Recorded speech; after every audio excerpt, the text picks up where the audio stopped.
This episode is brought to you by FX's The Beauty Official Podcast. Join host Evan Ross Katz on the official podcast for FX's hottest new series, The Beauty, taking you behind the scenes with its amazing stars as they discuss the show's most jaw-dropping moments. Featuring Evan Peters, Anthony Ramos, Jeremy Pope, Ashton Kutcher, Rebecca Hall, Bella Hadid, Meghan Trainor, Isabella Rossellini, Jessica Alexander, and Ari Grainer. Search FX's The Beauty wherever you listen to podcasts.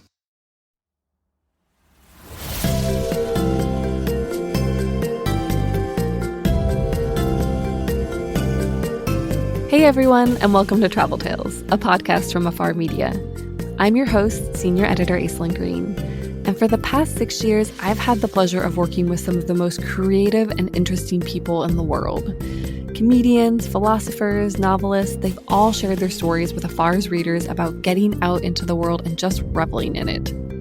And now, each week on Travel Tales, we'll hear from some of our favorite contributors about a trip that changed their life. In this episode, we meet Peggy Orenstein. Peggy is an Afar contributing writer, as well as an author, most recently of Boys and Sex, a follow-up to her New York Times bestseller titled, you guessed it, Girls and Sex. She's also an avid hiker, logging 10-plus miles per week in the Oakland Hills near her home. So when she heard about the Kumano Kodo, an ancient pilgrimage trail in southern Japan, she knew she had to go. And she decided to go alone. Just a quick note before we begin, this story was originally developed for a special event with The Moth and Afar.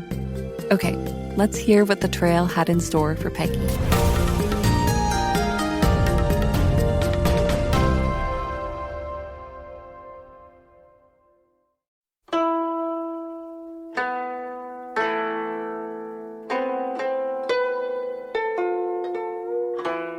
One night I'm watching Netflix, chatting with my husband, and undressing for bed, all at the same time, when my fingers graze a small, hard knot under my lumpectomy scar. My cancer's back. And just like that, my passport to the land of the healthy is revoked. The tumor turns out to be low-grade and slow-growing, and I still expect to die in my sleep when I'm 90 while holding hands with my husband after a nice dinner with the grandchildren. But this time, the whole breast has to go. My doc makes a new one out of my abdominal fat, which basically means a free tummy tuck. Now you're jealous, aren't you? But the downside is a grueling double surgery and a long, slow recovery. A month after the procedure, I can't stand up straight. 2 months after, walking around the block in my hilly Berkeley neighborhood leaves me gasping for breath. For the first time in my life, I feel defective. Diminished rather than strengthened by trauma. That's when I hear about Kumano Kodo, one of only 2 UNESCO World Heritage pilgrimage treks. A 10th century network of trails about 100 miles south of Kyoto. Walking them is supposed to leave you reborn and rejuvenated. It seems exactly what I need to force a kind of reunion between that intangible, free-floating thing I think of as me, my mind, my soul, whatever it is, and this package of meat that carries it around. I choose the Nakahechi, or Imperial route, 42 miles over 5 days across the mountains of the Kii Peninsula. It starts at a river reputed to cure all ills, which already seems a good sign. Honestly, I'm not much of a spiritual person. I'm also not an ascetic. My idea of roughing it is sleeping on 200 thread count sheets. But although there are only a few places to stay on the trek, which limits the number of hikers, I noticed they all mentioned the quality of their cuisine. I do love Japanese food, so I figure I'll be fine. The first day is only 2.3 miles, which sounds like a snap. I walk my dog further than that. What I don't reckon on is that the ancient Japanese didn't believe in switchbacks. One of the basic precepts of Japanese culture is gaman, enduring the unendurable with stoicism. That means if you're going to climb a mountain, you go straight up. In this case, picking your way over a trail covered with roots and boulders. After about a half hour, I pass a small stone statue that looks like a cross between a baby and a monk. I know this dude. It's Jizo, a bodhisattva who protects travelers and small children, especially dead infants, whom he guides on to their next lives. Years ago, God, a lifetime ago, I had a miscarriage while I was working in Tokyo, and I made an offering of toys and candy to a Jizo shrine there. I loved that the Japanese had something I could do with this huge grief I was carrying. Back home after pregnancy loss, you're just supposed to, come on. That evening, I sink neck deep into a traditional scalding Japanese bath and gaze out a window at a perfectly tended garden. That's followed by a multi-course feast featuring local ingredients. The next day, I hike. It's May, just after Children's Day in Japan. Bright-colored carp streamers still fly from houses in the small towns I stroll through, meaning that little boys or little girls live inside. Other roadside displays are more eccentric, like the life-size, home-carved wooden Pinocchio, holding his penis with one hand, peeing real water into a trough, while waving with the other. A sign next to him reads in English, "Welcome to Kumano Kodo. Have a nice trip." Mostly, though, I'm alone in the forest. I've sworn off electronics, no music or audiobooks to distract me, just the creak of bamboo, the howls of distant monkeys, the snuffling of wild boars. They say that the spirits of the dead gather in these mountains, and when the fog creeps in, the trail starts feeling seriously spooky. Did I mention the howling monkeys? Another concept in Japan, chanto. That means more or less that there is a proper way of doing things, that everything should be just so, in its place. So if you're walking along in Tokyo and you think, "Gee, I'm thirsty," you'll look up and, boom, there will be a vending machine. If you think, "Gosh, I'm tired," boom, there will be a bench where you can rest. In Japan, someone has thought of everything. And that's my excuse, not just blithering idiocy, for not bringing a map on a 5-day trek through the wilderness. I figured the route would be obvious, and it is, most of the time. But there is that day, after about 9 miles of walking, where I wander off course. Eventually, I see a little old lady doing laps around a vacant lot. I know enough Japanese to ask a question, but not to understand the response. So I ask her, "Kumano Kodo wa doko desu ka?" which more or less translates to, "Where is the goddamn trail?" She takes me by the hand, speaking rapidly and, to me, incomprehensibly, and points.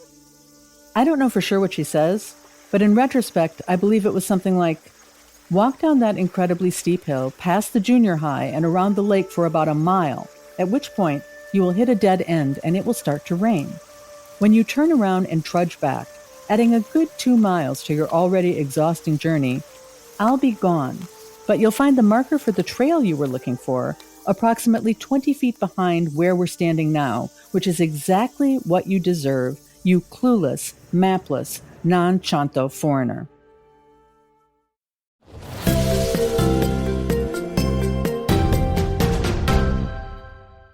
Walmart Business is in the business of helping your business, regardless of whether you're building bridges, building spreadsheets, or building lesson plans. Ooh, that looks fun. Walmart Business can help save you time, money, and hassle so you can focus on what you're building instead of what your supply closet is missing. In short, we take care of business so you can do more with yours.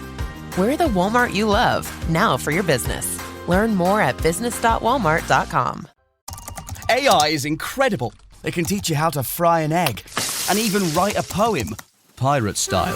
Yarr! But it knows nothing about your work. Slackbot is different. It doesn't just know the facts. It knows your schedule. It can turn a brainstorm into a brief. And it doesn't need to be taught. Because Slackbot isn't just another AI. It's AI that knows your work as well as you do.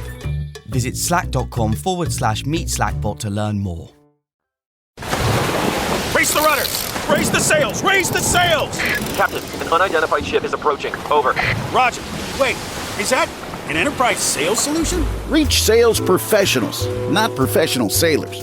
With LinkedIn ads, you can target the right people by industry, job title, and more. Start converting your B2B audience today. Spend $250 on your first campaign and get a free $250 credit for the next one. Get started today at linkedin.com/campaign. Terms and conditions apply.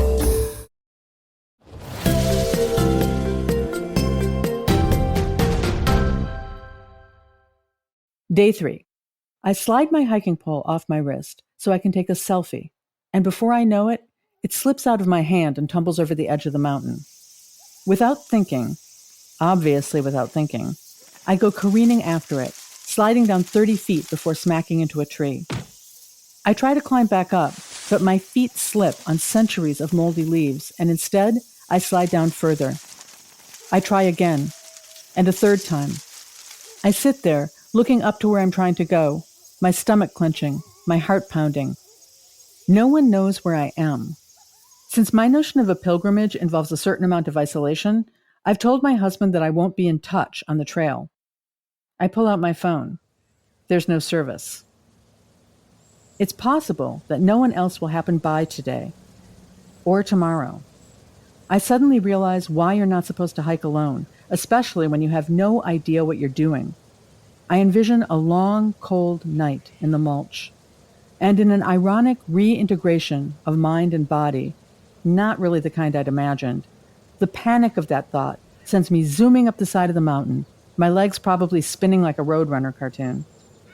11 miles later, I stop at a lookout point that offers the first glimpse of the Grand Hongu Taisha Shrine. There's a plaque telling the story of a 10th century female poet who made it this far, then realized that she was menstruating, so was impure and wouldn't be able to enter the temple. I feel like I found a sister, another woman millennia apart, who struggled with the limits the female body can place on your heart. But here's the thing. That night, the deities from the shrine came to her in a dream and said, "Even gods are impure. We mingle with dust. We aren't put off by a bit of blood."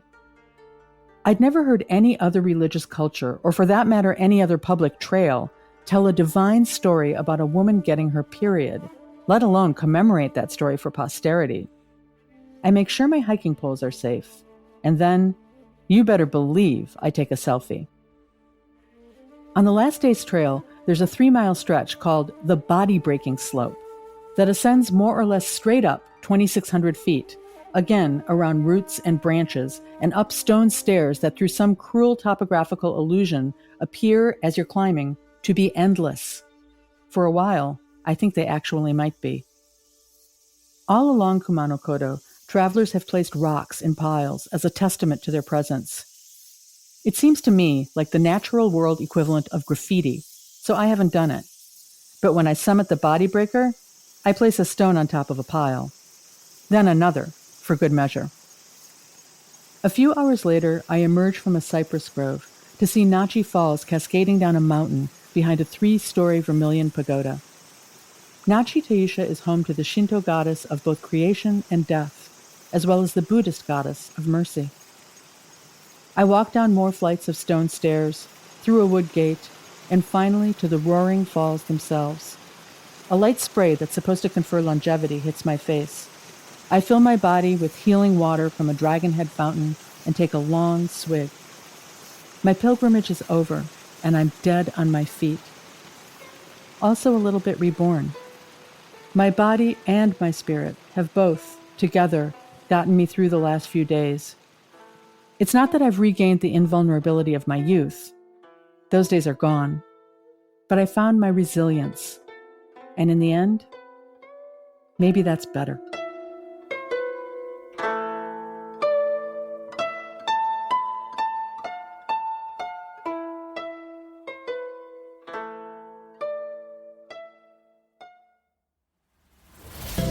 That was Peggy Orenstein. Peggy is still in the Bay Area, and she says she's been knitting a huge blanket with a really complicated stitch on needles the size of toothpicks. Sounds quite intense. She still finds solace in hiking the Oakland Hills and in thinking about a recent trip to Tibet. It was so dramatic and so different than anywhere I've seen, she told us. And when one's world can feel so small and truncated, the memories of having gone somewhere new and transformative are truly sustaining. Well said, Peggy. Ready for more travel stories? Visit us online at afar.com/traveltales. And be sure to follow us on Instagram and Twitter. We're at Afar Media. If you enjoyed today's adventure, we hope you'll come back next week for more great stories. Subscribing makes this easy. You can find us on Apple Podcasts, Spotify, or your favorite podcast platform. And please be sure to rate and review us. It helps other travelers find the show. This has been Travel Tales, a production of Afar Media and Boom Integrated. Our podcast was produced by Aislinn Green, Adrian Glover, and Robin Lai. Post-production was by John Marshall Media staff Jen Grossman and Clint Rhodes. Music composition by Alan Koresha. And a special thanks to Laura Redmond, Sarah Storm, and Irene Wang. I'm Aislinn Green, your zoomed-out, under-traveled host. I can't wait to hit the road again. Until we all freely can, remember that travel begins the moment we walk out our front door.